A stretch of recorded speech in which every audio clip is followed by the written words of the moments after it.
talents in you, then I need to bring those talents out. An example would be this.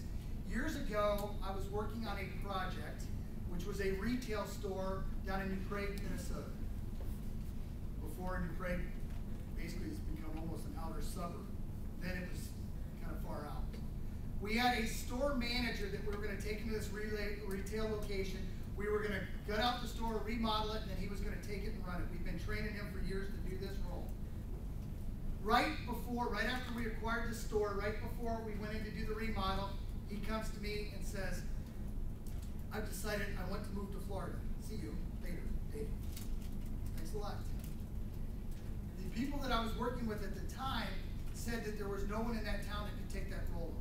There was nobody in the organization that could take the role over. So they said to me, here's what I want you to do. You come down, you take charge of this project, and then you stay on as long as you need, and we'll pay you some pretty good money to do it until we can find the right person. Because it's important for us to find the right person. I said, okay, got it.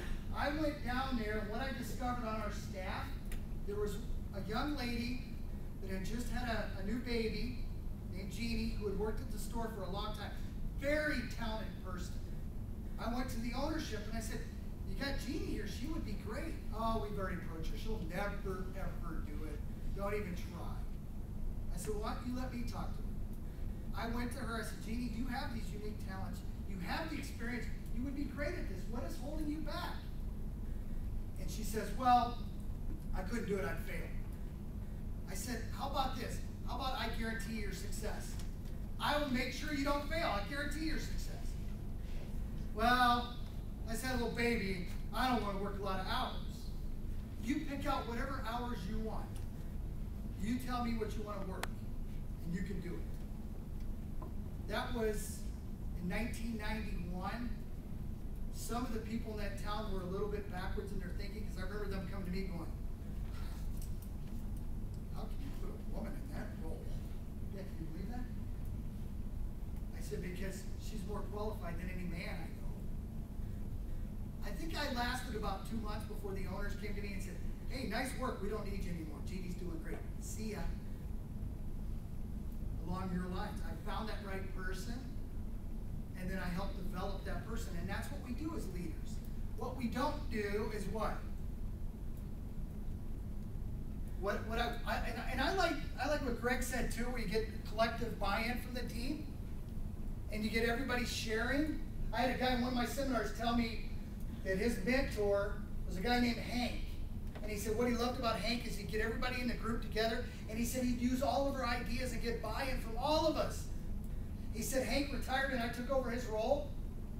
It took me about a month to realize that those were always Hank's ideas too. He just made us feel like they were our ideas to get our buy-in. What you don't want to do is wait someone out. In other words, we get together, we have this project, and I need somebody to volunteer. Somebody to volunteer. Somebody to volunteer. Somebody to volunteer. Okay, I'll do it. Is that a good approach? Why? No, because they're not bought into